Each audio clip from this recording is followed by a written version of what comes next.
신한대학교와 경기의정부 모든 예배자들이 함께하는 웨이메이커스 예배, 오늘은 믿음의 사부작 시리즈의 두 번째에 해당하는 아브라함의 아들 이삭에 대한 이야기로 말씀을 함께 나누도록 하겠습니다.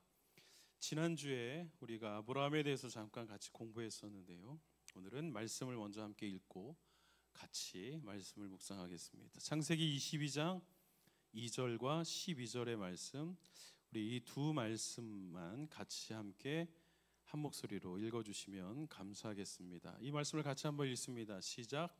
여호와께서 이르시되 내 아들 내 사랑하는 독자 이삭을 데리고 모리아 땅으로 가서 내가 너에게 일러준 한 산 거기서 그를 번제로 드리라. 12절 말씀. 그 아이에게 너의 손을 대지 말라. 그에게 아무 말도 아무 일도 하지 말라. 네가 내 아들 내 독자까지도 나에게 아끼지 아니하였으니 내가 이제야 네가 하나님을 경외하는 줄을 아노라. 아멘. 지난주에 우리는 믿음의 시작 아브라함에 대해서 함께 공부했습니다. 아브라함에 관한 이야기가 방대하고 매우 중요하고 여러 가지가 있지만, 나이로 한번 그의 인생을 다시 생각해 보면 아브라함이 하나님께 처음 약속을 받을 때의 나이가 75세였습니다. 너에게 자녀가 있을 것이다 라고 했고, 그로부터 그는 10년 동안 아무 말도 하지 못하다가 드디어 10년이 지난 뒤에 아브라함이 이것을 믿었다고 얘기했습니다. 그때 성경 전체를 통틀어 처음 등장하는 단어인 아멘이 아브라함의 입에서 처음 고백됐습니다. 이 아멘을 아멘이라고는 하지 않았죠. 아만이라고 했는데 그 단어가 아멘이고, 그 단어가 바로 우리가 기독교인들의 상징이라고 말하는 것 같은 단어인 믿음이 되었습니다. 그런데 약속이 주어진 지 10년 동안 그 약속을 믿지 못한 채로 살다가 처음 믿었다, 고백했다. 10년 만에 처음 믿음, 아멘이 고백됐는데, 이 약속이 이루어지기까지는 또 그로부터 15년이라는 시간이 필요했습니다. 하나님께서 아브라함에게 자녀가 있을 것이다 라고 말씀하신 그 약속이 이루어진 것은 무려 25년 만에 이루어졌던 것입니다. 100세에 아브라함이 드디어 아들을 낳게 됩니다. 그 아들의 이름이 뭐죠, 여러분? 너무나도 잘 아시는 이삭 토스트가 생각나는 바로 그 이삭이죠. 이삭은 우리식의 발음이고 영어로는 아이작이라고 하는데, 이것이 히브리어 그의 이름에 좀 더 가깝습니다. 히브리어로는 아브라함은 자기 아들을 이렇게 불렀겠죠. 이츠하크라고 불렀을 겁니다.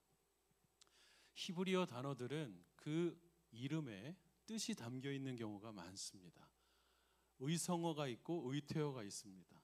의성어는 소리를 나타내는 단어고, 의태어는 동작을 나타내는 단어죠. 꿈틀꿈틀은 의태어고, 사각사각은 의성어일 겁니다. 이삭은 의성어일까요? 의태어일까요? 동작을 나타내는 단어일까요? 소리를 나타내는 단어일까요? 놀랍게도 이삭의 이름은 소리를 나타내는 단어입니다. 크크크입니다. 큰 뜻이 있는데 흥겹게 웃을 때도 이삭크라고 했고, 상대방을 조롱하거나 경멸하거나 어떤 사람의 이야기를 농담처럼 받아들일 때도 크크크 했습니다. 그러니까 똑같은 크크크 깔깔깔인데 어쩔 때는 너무 기뻐서 감사하면서 웃는 소리가 되고, 어쩔 때는 조롱하듯이 웃는 소리가 됩니다. 억지로 이렇게 말해보면 어떨까요? 이삭이라는 사람의 이름의 뜻은 뭐였는가? 조롱이 아니었을까요? 조롱이? 이렇게 말하는 이유가 있는데, 장을 거슬러 시간을 한 번 더 살펴보면 아브라함이 처음으로 하나님께 그 약속을 제가 이제 믿겠습니다 했을 때가 85세이고, 그 이야기는 창세기 15장에 등장합니다. 그런데 16장을 건너뛰어서 17장에 하나님이 아브라함에게 다시 나타나셨는데, 그때 성경은 아브라함의 나이가 99세였다고 했어요. 그러니까 여러분 계산을 해봅니다. 85세에 나타나셔서 아브라함아, 내가 너의 큰 상급이다. 그 상급은 유산, 헤리티지, 어마어마한 재산을 의미하는 단어이기도 합니다. 그때 아브라함이 그렇군요, 제가 당신을 믿겠습니다라고 처음 믿음으로 아멘이라고 했는데, 아니 그러면 그 다음부터 계속 나타나 주셔야 될 거 아닌가? 라고 생각을 하는데 하나님이 무려 13년 동안 그 인생을 만나 주지를 않는 겁니다. 침묵하시는 겁니다. 도대체 왜 그러셨을까를 좀 생각해 볼 필요가 있죠. 성경을 읽을 때 그냥 믿으면 안 되고요. 질문해야 됩니다. 왜 이렇지? 왜 이렇게 했지? 왜 이런 말을 고백했고 하나님은 또 왜 이렇게 하셨지? 예수님은 왜 이걸 질문하셨지? 이들은 또 뭐라고 대답을 했지? 이걸 생각하면서 읽어야 됩니다. 행간을 읽어야 되고 시간과 공간을 상상하면서 영화적 묵상을 할 수 있어야 합니다. 16장에 도대체 무슨 일이 있었길래 한 번도 안 나타나시다가 17장에 나타나셨나? 16장에는 아브라함이 그 약속을 믿지 못하고 다른 여자와 동침하여 이스마엘을 낳았어요. 여러분 이스마엘 하면 지금의 이슬람의 조상이 됩니다. 16억 이슬람의 조상 이스마엘. 같은 하나님을 믿고 있지만 기독교와 적대적인 관계에 있는 이스마엘. 도대체 왜 그들은 하나님의 약속을 믿지 못하고 이스마엘을 출산했을까요? 여기에는 아이를 갖지 못하는 상태에 있던 여인 아브라함의 아내, 아브라함의 사모님 사라가 한없이 아브라함을 바가지 긁는 장면이 나옵니다. 도대체 언제까지 이렇게 살 거냐? 가만히 있기만 할 거냐? 이 인간아. 뭐 이렇게 얘기했는지는 모르겠어요.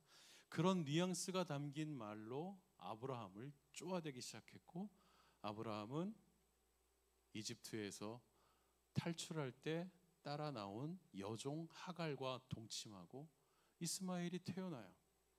이 일 때문에 하나님은 아브라함에게 나타나지 않으시다가 19장에 나타나셔서 당신에 대해서 이렇게 얘기하면서 말씀을 시작하시죠. 나는 전능한 하나님이다. 너는 내 앞에서 온전하라.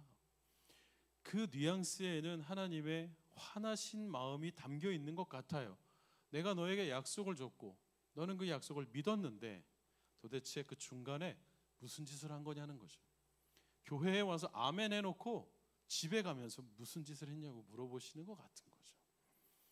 그럼에도 불구하고 하나님께서는 당신이 약속하신 그 약속을 철회하지를 않습니다. 표준 세번역 성경으로 17장에 무슨 일이 있었는지를 살펴보면 이런 말이 나와요. 하나님께서 아브라함에게 또 자녀가 있을 것이다라고 또 약속을 주시는 거예요. 그 약속 앞에 이 아브라함이라는 사람이, 이 아브라함이라는 인간이 어떻게 반응했는지 한번 읽어봐 주실까요? 아브라함은 얼굴을 땅에 대고 엎드려 웃으면서 혼잣말을 했다. 내가 지금 100살이다. 내 와이프는 90살인데 애를 낳는다고? 지금 하나님 앞에서 그렇게 하고 있을 때 이 웃음, 아이작 크크크가 기쁘게 웃다, 조롱하다 중에 뭐에 가까울까요? 저는 아무리 생각해도 기쁘게 웃는 것 같지는 않은데 그 이유가 다음 구절에도 담겨 있습니다. 부인도 이렇게 말합니다. 그 얘기를 문 옆에서 듣고 있다가 사라가 말하기를 내 기력이 다 했다. 할머니다. 99세니까요. 내 남편도 늙은인데 나한테 무슨 좋은 일이 있을까 하고 속으로 크크크 하면서 중얼거렸대요. 그러니까 하나님의 약속 앞에 부부가 쌍으로 킥킥 킥킥 했던 겁니다. 조롱조롱 했던 거예요. 하나님의 약속 앞에. 그들이 이렇게 했던 이유는 뭘까요? 여러 가지가 있겠죠. 당사자들을 천국에 가서 만나서 질문하면 부끄럽지만 사실 그때 이런 마음이었어라고 얘기할지 모르겠죠. 저는 이렇게 묵상했어요. 이스마엘이 있으니까, 뭔가 보험이 있으니까, 하나님 당신이 약속 안 이루어줘도 내 보험이 있으니까. 그런데 약속 앞에서는 그러면 안 되는 거죠. 왜냐하면 그 약속을 이루실 분이 전능하신 분이고 능력의 하나님이고 사랑의 하나님이신데 그걸 무시하는 태도처럼 될 수 있기 때문입니다. 하나님께서 사라에게 물어봅니다. 너 웃었지? 안 웃었는데요. 너 웃었어. 내가 들었다. 와, 이걸 우리말로 요즘 바꾸면 뒤끝 장렬하시는 하나님 같은 느낌이 드는 대화가 7장 마지막에 나옵니다. 그러다가 하나님께서는 도대체 무슨 하나님이신지 모르겠는데 그분은 끝까지 아브라함과 그의 아내를 돌보시기 시작합니다. 21장 1절에 보니까 하나님은 당신이 말씀하신 대로 그 하나님의 약속을 속으로 웃었던 사라를 돌보셨대요. 돌봤다는 말 되게 따뜻하죠. 위로가 되죠. 영어로 말하면 take care 하는 것 같은 거고, 실제 이 단어의 히브리어 성경의 의미는 방문하다입니다. 방문하다. 자주 찾아가 봤다. 신방했다. 그리고 또 말씀하신 대로 사라에게 행하셨고, 그래서 사라가 임신하게 됩니다. 놀랍습니다.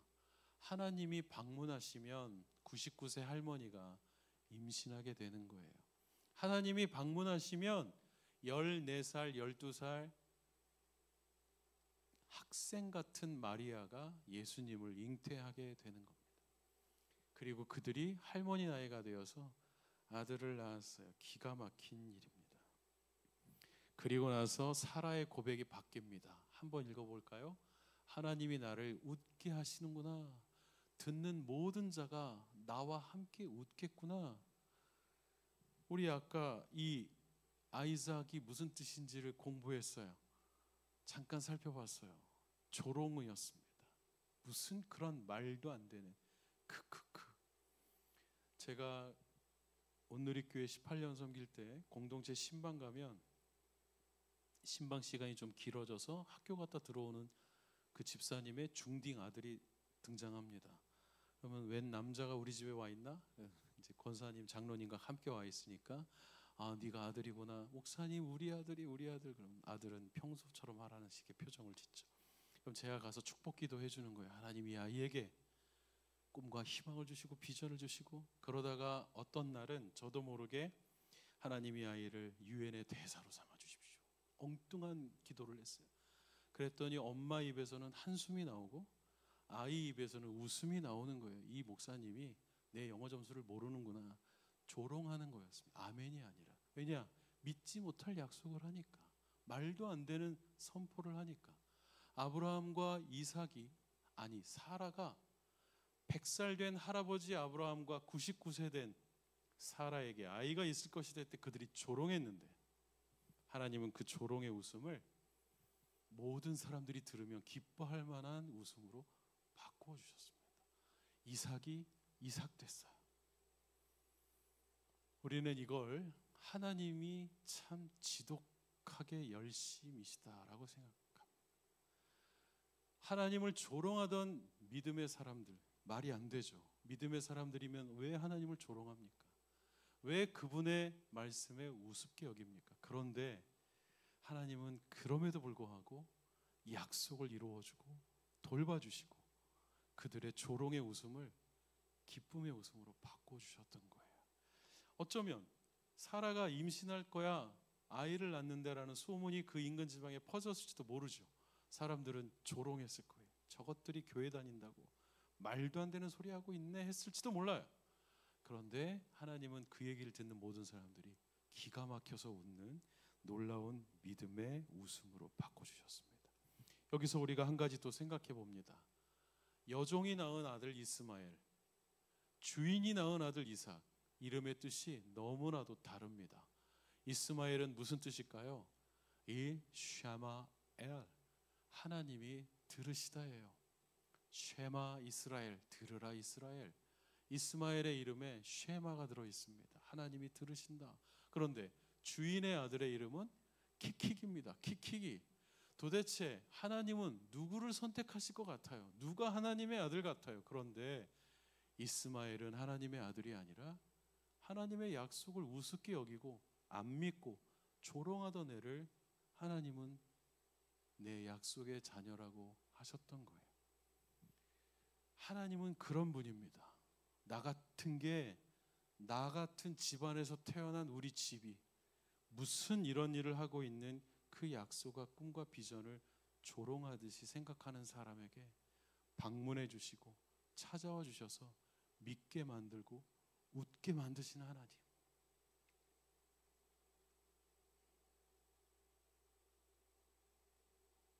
우리는 그 하나님을 참 열심이신 하나님이시다. 그 열심도 너무나도 지독한 하나님이시구나. 이것을 우리는 하나님의 사랑, 하나님의 은혜라고 말합니다. 이 두 부부의 이야기를 신약의 성경 13권을 쓴 가장 위대한 학자 바울이 갈라디아서라는 책에서 이야기했어요. 여러분, 갈라디아서는 이방인들이 그리스도인 공동체 된 사람들에게 쓴 편지입니다. 율법 때문에 오히려 생명을 잃어가고 죽어가는 사람들에게 큰일 났구나. 율법이 너희들을 자유케 할 수 없다. 지키려고 하면 지킬수록 숨막힐 뿐이다. 예수님을 만나야 된다. 복음이 너희들을 자유케 할 것이다. 그러면서 든 예가 하갈과 사라였고, 그러면서 든 예가 이스마엘과 이삭이었어요. 종의 아들들은 내쫓아라. 그들은 약속의 자녀가 아니다. 오직 주인의 아들이 약속의 자녀다. 그러므로 너희들도 약속의 자녀라고 한 거예요. 하갈과 이스마엘, 사라와 이삭을 봐라. 누가 하나님의 자녀 같으냐? 하나님이 들으셨다라는 이름을 가진 애가 오히려 약속의 자녀가 아니었다. 너희들은 하나님의 약속의 자녀가 되기에 합당하다. 두려워하지 마라. 믿어라고 이야기하는 게 갈라디아서였어요. 만약에 이 말이 없었다면 동양인이었던 우리조차도 깨진 유리그릇에 물 떠놓고 비나이다 비나이다 하면서 죽어가고 있었겠죠. 그러나 하나님의 약속은 한국까지 방문하시고 시골까지 찾아와 주시고 선교사님들을 통해 대학생 선교회 형제 자매들을 통해 복음으로 우리를 만나 주셨던 겁니다. 여기까지 이야기하고 끝나면 너무 훈훈한 해피엔딩인데 사실 우리의 삶도 그렇죠.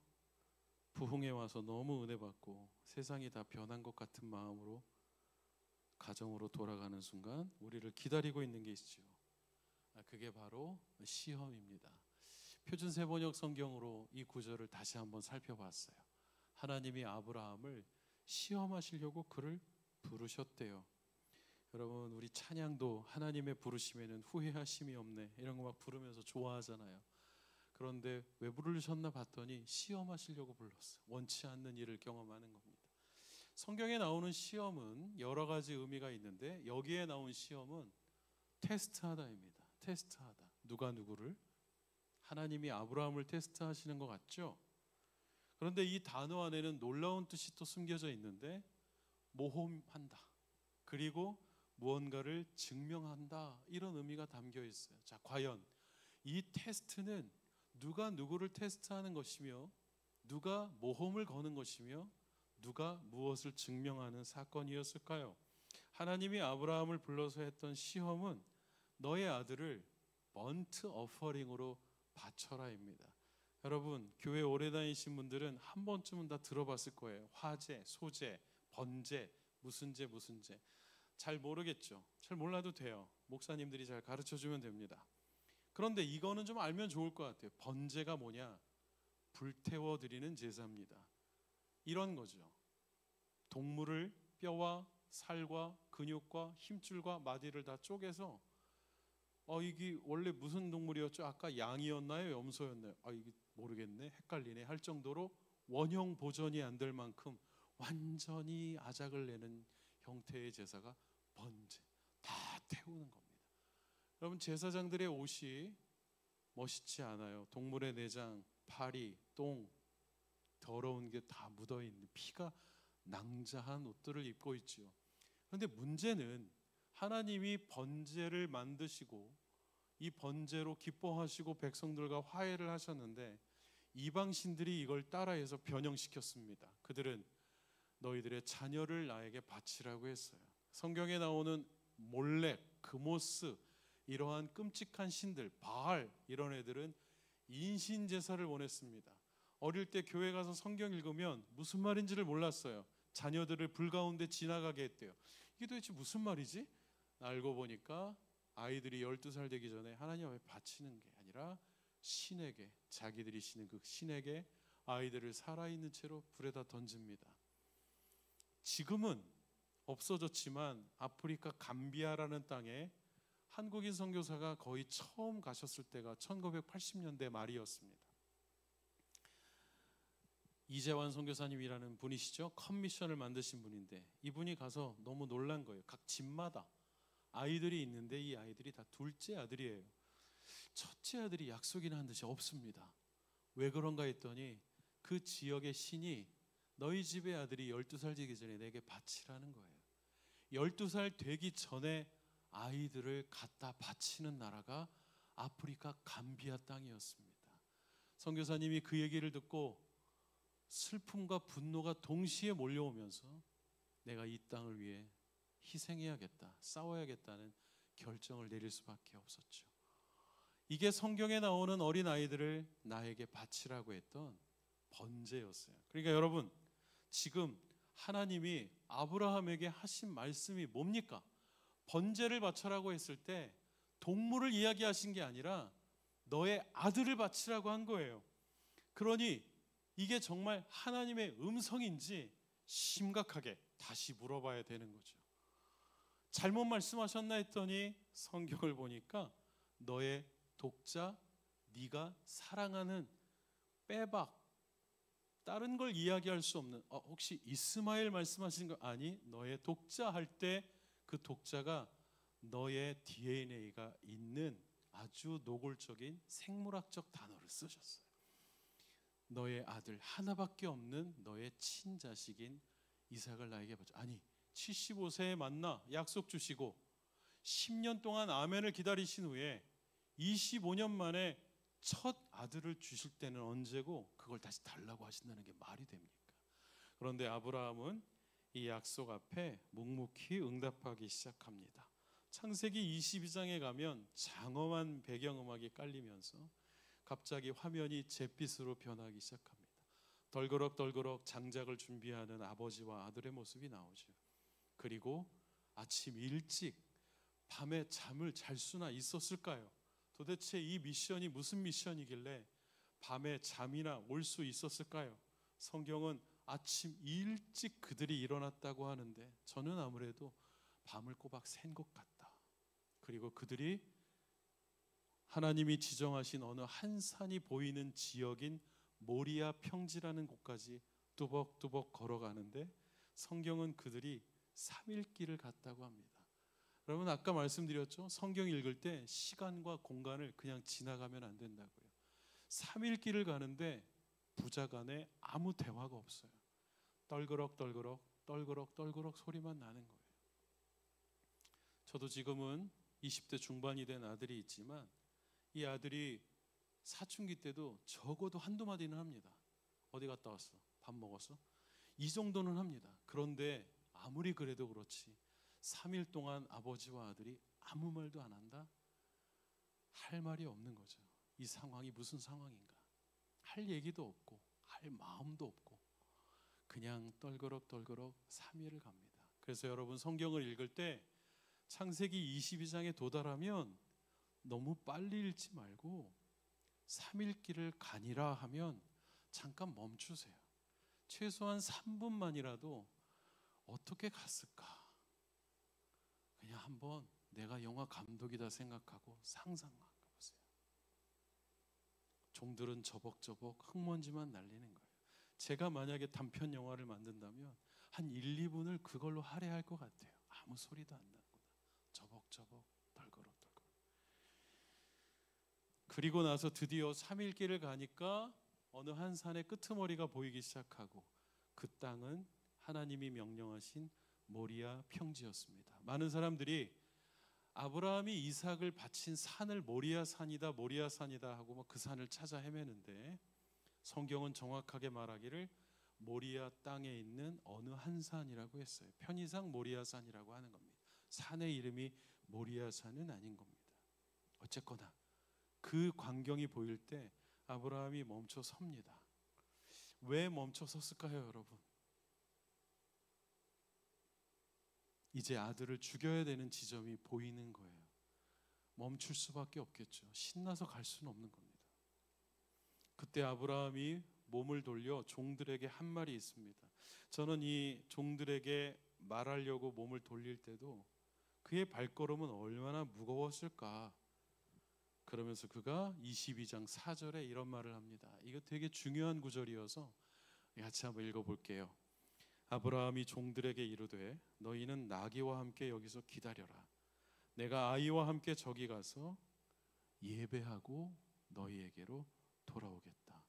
자, 한글 성경 기준으로 성경 전체를 통틀어 예배라는 단어가 처음 등장한 곳이 어디인가라는 성경 퀴즈가 나온다면 뭐라고 하면 될까요? 창세기 22장 4절입니다. 개역 개정판에는 예배, 개역 한글판에는 경배라고 되어 있습니다. 한글 성경 기준 예배라는 단어가 처음 등장한 이 창세기 22장, 이 예배의 본래의 뜻은 얼굴과 배를 땅에 깔고 엎드리다는 뜻의 단어가 쓰였어요. 굳이 제가 한번 발음을 해드리자면 샤하라고 발음합니다. 배를 땅에 깔고 엎드리다입니다.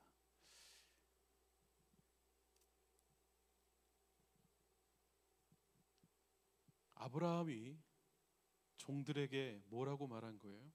나 지금 저기 가서 우리 애 죽이고 올게, 이렇게 말하지 않았습니다. 나 지금 저기 가서 우리 애 번제로 각을 떠서 불태우고 올게, 이렇게 말하지 않았습니다. 예배하고 오겠다고 했어요.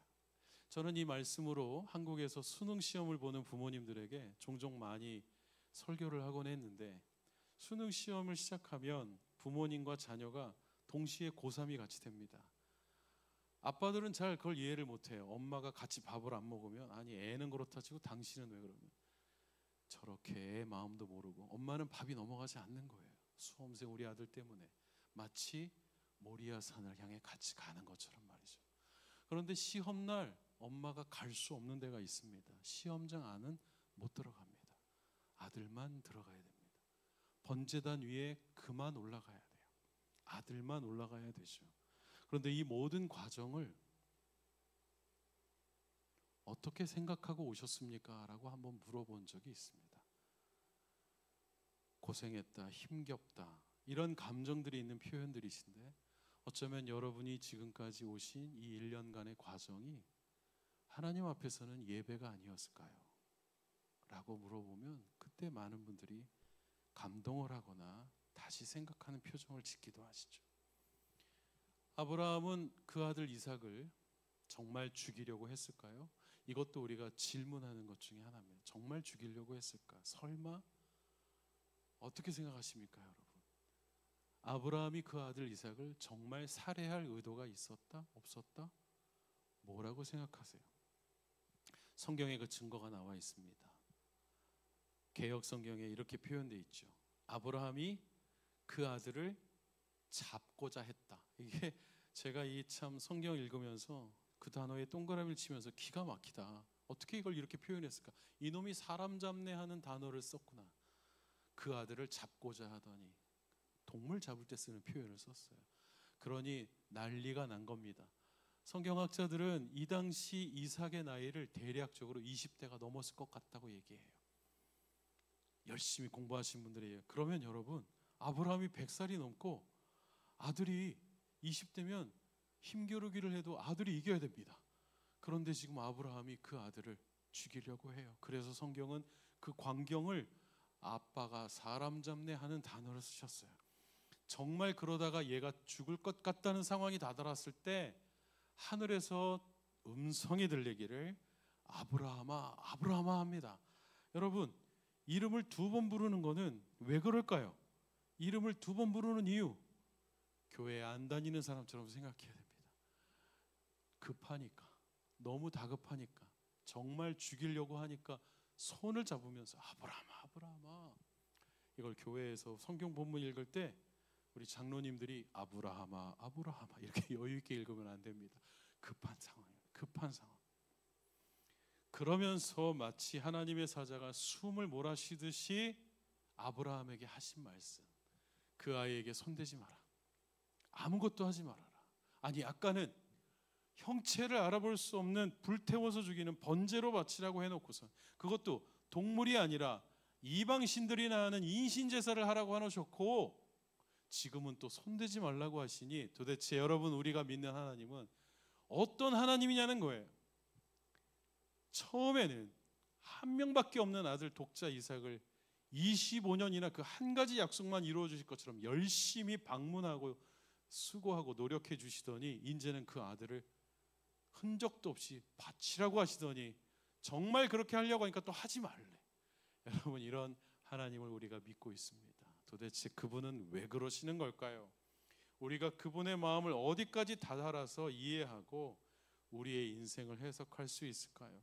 이 본문에 그걸 조금 알 수 있는 중요한 그분의 마지막 말씀이 기록되어 있으니 네가 네 아들 독자 이삭을 아끼지 아니하는 걸 내가 이제 알았다. 그러면서 하시는 말씀이 네가 이제는 나를 경외하는구나. 여기에서 성경 전체를 통틀어 경외라는 단어가 처음 등장합니다. 창세기는 모든 것의 시작이기 때문이죠. 이 경외라는 단어를 앞에다 잠깐 두고 우리는 아브라함의 예배에 대해서 한번 생각해 볼 필요가 있습니다. 아까 우리가 개역 개정에는 예배, 개역 한글에는 경배라고 했는데 여러분 예배가 맞나요? 경배가 맞나요? 제가 여러 교회 찬양 집회를 하러 다니거나 강의를 하러 가면 많은 분들이 질문하거나 주보에 이렇게 써 있어요. 오늘부터 우리 교회는 오후 2시 예배를 찬양과 경배 예배로 드린대요. 순서를 보면 찬송가가 한 2곡 정도도 늘어난 거 외에는 달라진 게 없어요. 그런데 오후 예배를 찬양과 경배 예배로 드린다는 거예요. 뭔가 열심히는 하고 싶은데 어떻게 해야 될지는 모르는 상태에 계시는구나. 예배의 예자는 뭡니까? 그게 차례를 말할 때 하는 바로 그 순서가 강조된 단어인 예죠. 경배의 경은 뭘까요? 어른을 공경해야지 할 때 쓰는 경자가 들어가 있습니다.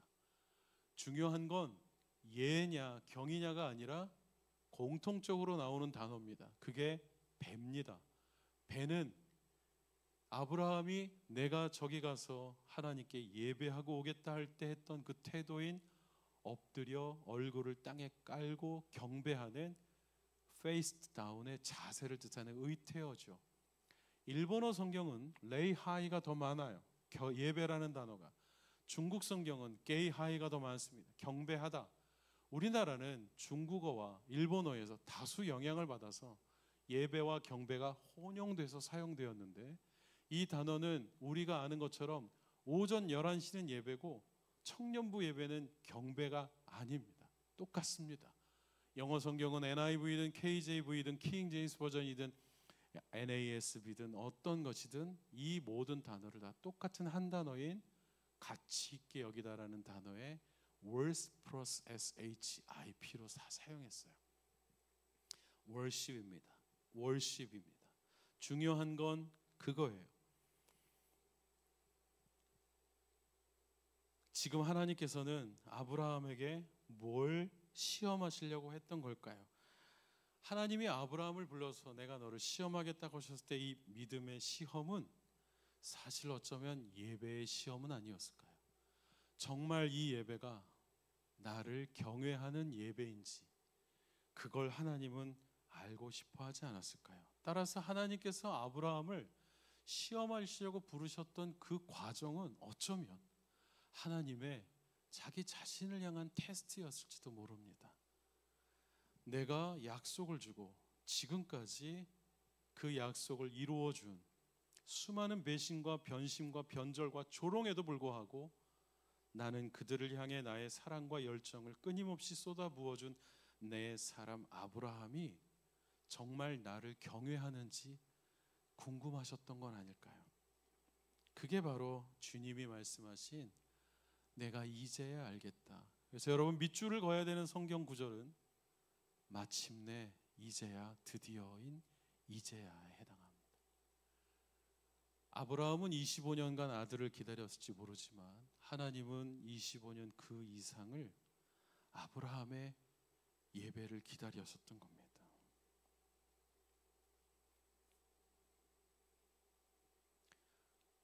저는 부족하지만 학위도 없지만 지난 제 평생의 사역 동안 찬양과 경배와 관련된 사역들을 해왔습니다. 수많은 교회를 방문할 수 있었고 수많은 교회의 예배를 경험할 수 있었습니다. 제가 기준은 아닙니다. 그러나 묵상하고 공부한 안경으로 그 광경들을 몇 군데 살펴볼 때 과연 이 예배가 하나님을 경외한다고 말할 수 있을까라는 심각한 질문을 하지 않을 수 없는 예배가 너무 많았습니다. 목동에 있는 제2자가 들어가는 아주 큰 교회에 방문했을 때입니다. 11시 예배, 소위 그 예배를 많은 사람들은 앞에 대자를 붙이죠. 담임 목사님이 설교하고 제일 잘하는 성가대가 서니까 대예배라고 말합니다. 성경에 대예배는 없습니다. 사라져야 될 단어입니다. 그러면 저 냄새나고 조그만 중등부실에서 예배드리는 그 예배는 가치 없는 예배인가? 그렇지 않은 거죠. 하나님이 오히려 그 본당에 나누시고 아이들이 있는 곳에 가신다면 뭐가 대예배일 거예요. 놀랍게도 11시 예배에 소위 메인 예배라고 하는 그 예배에 담임 목사님이 설교를 하러 나왔는데 회중 중간에서 어떤 핸드폰이 띠리리리리리 크게 울리는 거예요. 여러분 보통 그러면 꺼야죠. 빨리 조치를 취하죠. 미안해해야죠. 공중 도덕에 해당하는 것이기도 하니까. 근데 그분은 나오기도 어려운 가운데에서 괜찮아 얘기해 이러면서 나갑니다. 그 광경에 너무 놀라고 목사님이 하는 말에 또 놀랐어요. 아이고 설교 빨리 끝내라고. 아이고 죄송합니다. 이게 뭐 하는 짓인가? 이게 도대체 수백 명이 참여한, 그리고 대다수는 예수님을 모르는 사람들이 이 예배를 통해서 예수를 만나야 하는 운명에 처해 있는 사람들에게 이게 도대체 뭐 하는 짓인가 하는 분노의 질문이 올라오기 시작했어요. 또 한 번은 안양에 있는 어느 큰 교회를 방문했습니다. 청년부 특강을 하는데 청년 리더십이 나와서 특송을 합니다. 40명이 나왔어요. 청년부가 40명이 안 되는 교회가 수두룩한데 청년부 리더십이 40명이라니, 우리 교회 소망이 있다. 한국 교회 소망이 있구나 이러고 있는데 줄을 못 서요. 삐죽삐죽합니다. 연습을 안 했나? 왜 저러지? 악보를 가지고 나왔는데 종이 들고 나오듯이 나와서 서로 밉니다. 옆으로 킥킥대면서 리허설을 안 했나? 왜 저러지? 그리고 노래를 하는데 5, 60대 권사님, 장로님들이 부르면 어울릴 법한 노래를 청년들이 하는 거예요. 무슨 노래인지는 밝히지는 않겠어요. 강의를 하려고 앉아있다가 너무 화가 나는 거예요. 청년들아, 노래가 없어? 부를 노래가 없니? 무리바다 덮은 가치도 모르고 일어나라 주의 백성. 너무너무 아름다운 찬양곡들이 너무나도 넘쳐나는데 도대체 40명이나 되는 청년 리더십들이 뭘 하고 있는 것이냐. 너무 화가 나서 그날 무슨 강의를 했는지 모르겠고 빨리 나왔어. 그리고 얼마 안 돼서 일산에 있는 작은 교회에서 찬양팀 특강을 요청해서 갔습니다. 내비게이션을 따라 어마어마한 지역을 갔는데 논밭 한가운데를 지나갔어요. 교회가 있나 하는데 교회가 있더라고요. 교회 들어가니까 1층이 마룻바닥이고 목사님과 청년들이 밥을 먹고 있는데 저보고 와서 같이 먹지. 그래서 이게 의전인가 이러면서 밥을 먹었어요. 그래서 한참 먹고 난 다음에 이제 내려가자고 하는 겁니다. 본당이 지하실에 있구나. 아담한 본당이 있고 한 100여 명 앉으면 될 만한 그런 사이즈의 교회였는데 맨 앞에 의자 4개가 있고 청년 4명이 앉아 있었습니다. 하면 안 되는 질문, 혹시 다 오신 겁니까? 다 왔대요. 하면 안 되는 질문을 했어요. 자매가 찬양 인도를 하고 형제 한 명이 기타를 치고 나머지 2명과 제가 노래를 같이 하기 시작했어요. 찬양이 시작되는데 그 지하실 전체에 천군 천사 수십만 명이 와 있는 것 같았습니다. 너무 놀랐습니다. 너무 놀라고 떨려서 감당이 안 될 정도였어요. 불과 몇 주 전에는 화려한 조명과 LED와 어마어마한 장비가 있는 소위 이름난 유명한 교회의 청년부 200명이 넘는 형제자매들의 집회에 갔었는데 분노만 가득 찼었는데 여기는 어떻게 된 걸까? 그때 주님이 매 주일마다 치킨집보다도 많다고 하는 한국교회 예배를 참여하신다면, 그리고 그 예배도 어느 교회는 1부부터 7부까지 어마어마한 예배들이 드려지는데 그 모든 예배마다 오셔서 이 말씀을 하시는 예배는 과연 몇 예배나 될까? 너희들이 정말 나를 경외하는구나. 가사 하나하나에도 진심을 담는구나. 자막 하나하나에도 마음을 담는구나. 오타 하나 없구나. 왜냐하면 그날 그 예배에 온 어떤 분은 남편 따라 아들 따라 엄마 따라 부인 따라 억지로 예배 왔는데 가사는 내가 들어도 그게 아닌데 자막하고 이분 따로 놀고 있네. 무슨 노래인지 알 수도 없네. 어쩌다가 부르려고 하는데 딴 노래로 또 바꿔버리네. 화장실은 어딘지도 모르겠고 용어는 왜 이렇게 생소하고 어려운가. 여러분, 우리가 쓰는 용어가 얼마나 어색하고 생소한 용어인지 천주교만 가도 그 생경함을 느낍니다. 아주 어색합니다. 무슨 뜻인가? 무슨 뜻인가? 성경 본문 하나를 써도 마막 누눅이라고 쓰면 안 되는 이유가 그게 뭔지 모르는 사람들이 있으니까. 누가 복음이라고 써줘야 되는구나. 찬양할 때 무슨 노래인지 모르니까 제목을 써줘야 되는구나. 그분이 혹시나 해서 그날 찾아볼 수도 있기 때문에. 우리는 다 아는 거지만 오늘 처음 주님을 만날 누군가가 이 자리에 있다면 노래 한 소절을 해도 하나님을 경외하는 마음으로 해야 되는구나. 노래를 연습해야 되는구나. 준비해야 되는구나. 설교도 마찬가지. 자식 얘기, 책 얘기, 자기 자랑하는 시간이 아니라 하나님이 어떤 분인지를 알려줘야죠.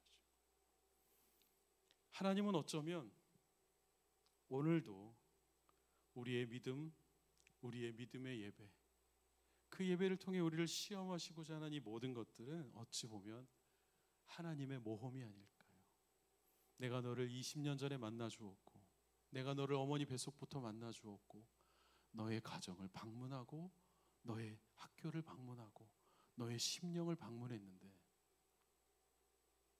네가 정말 나를 경외하는지 내가 내 스스로 너를 통해 증명해 보이고 싶다. 어쩌면 우리의 모든 예배가 아브라함이 이삭을 통해 배운 그 예배가 되어야 하지 않을까. 오늘 저는 두 번째 믿음의 사부작 시리즈를 통해 믿음의 도전, 믿음의 시험, 하나님을 조롱하던 인생에서 그 조롱을 기쁨의 노래로 바꿔주시고 웃음으로 바꿔주시는 주님을 더욱더 깊이 만나는 이번 가을 모든 웨이메이커스 예배자들이 되시기를 축복합니다.